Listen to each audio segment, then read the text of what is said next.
section the hair, I'm going to divide the hair from the centre part and take a circular section following the roundness of the head. I'm going to cut from the centre back, but I'll be shaping the hair up to the line where it is sectioned to begin cutting the hair downwards. Each lock will be cut into 3 or 4 sections.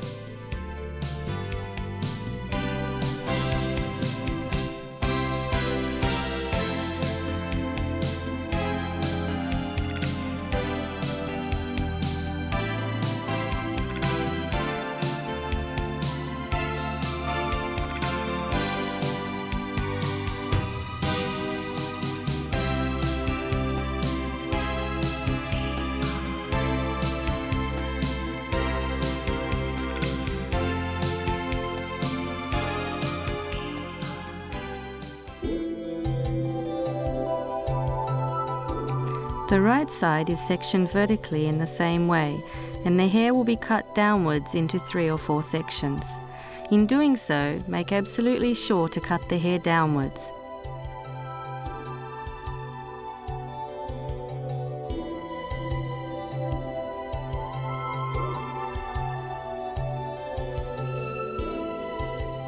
Make sure you are cutting symmetrically.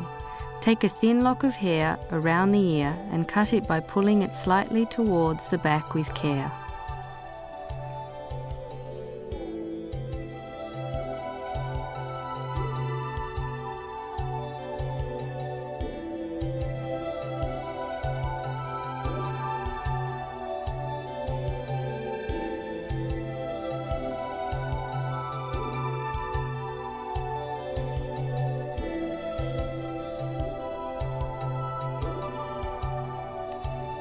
For the top of the head, take a circular lock and cut it in layers by lifting the lock upwards.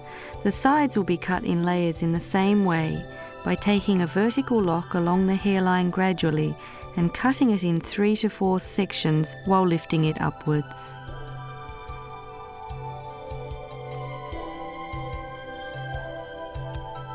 The opposite side will also be cut into layers by lifting the hair upwards to create symmetry.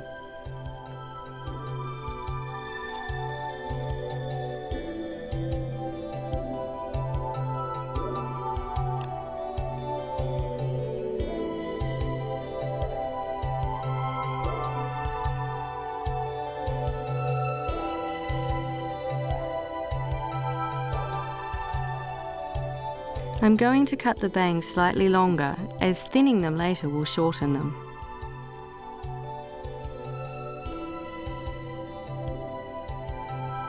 Once you decide where the guideline is, lift out a lock at an angle and cut it on the parallel.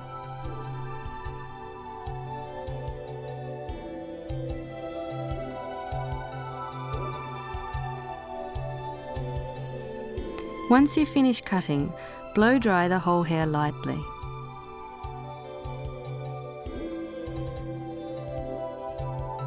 As you won't be able to see what the hair is like accurately when it is wet, check the hair stream on dried hair to adjust the hair volume.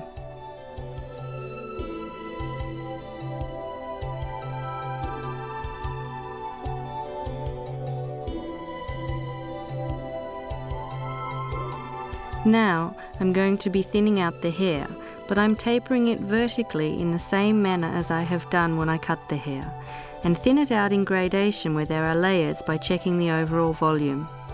Now I'm going to taper cut the hair vertically by lifting it upwards from the centre back to the front.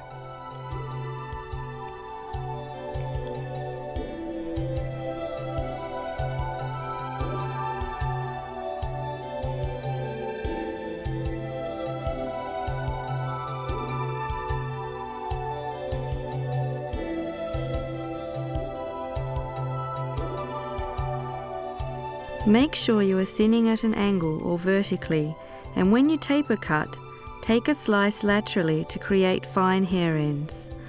Hold the scissors laterally to the hair and cut finely as if you are creating triangles. You will be able to taper cut once you get used to it, but while you are still learning, you can taper cut by giving more movement to the ends of the hair on sideways locks by cutting carefully, little by little.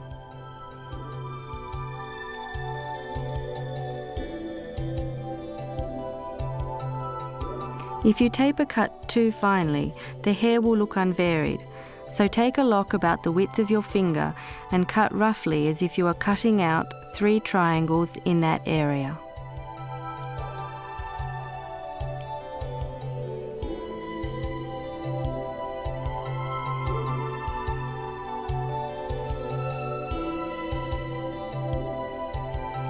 This cut will give texture and movement to the hair later on.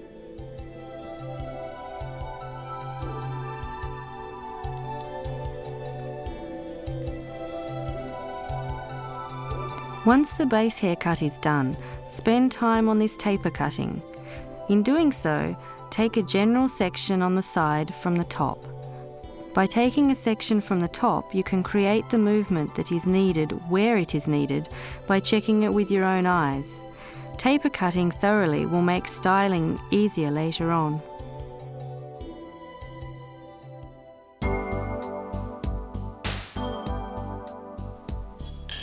Thin the hair vertically where it is heavy by taking a round section and twisting it to lighten the volume. In doing so, make sure you don't cut laterally but cut at an angle, pointing the tips of the scissors vertically toward the scalp.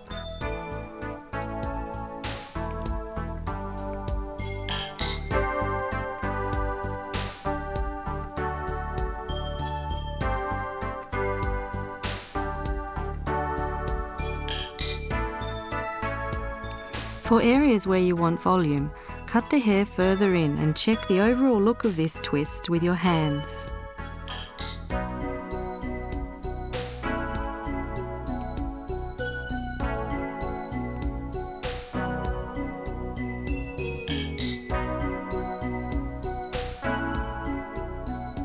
To create a slightly sharper texture, I'm applying mousse to the ends of the hair.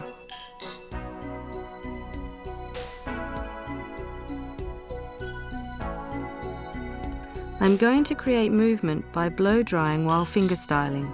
Use the rolling brush where you want a little more movement. As I'd like to bring out a sharper line, I'm going to blow dry as if I'm writing a gentle letter R by rolling the brush so that I don't overcurl the ends of the hair.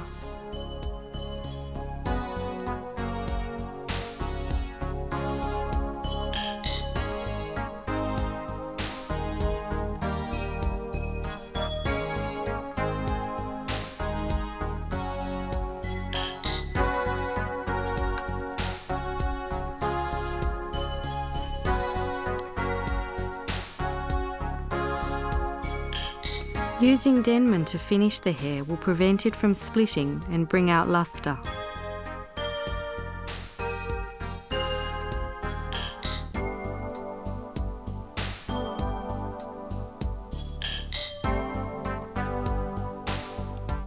Applying wax to the ends of the hair gives it character.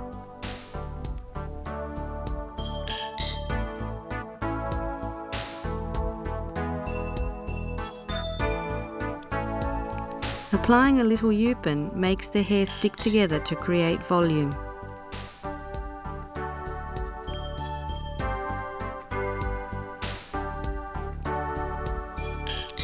This style creates harmony by styling the hair linearly against the roundness of the model's face.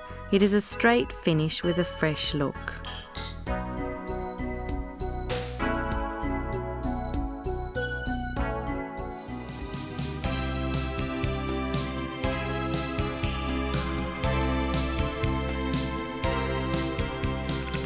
I'm going to check the texture using spray. This creates a little more volume. I can bring out the sweetness of the model's face by adding volume to this part.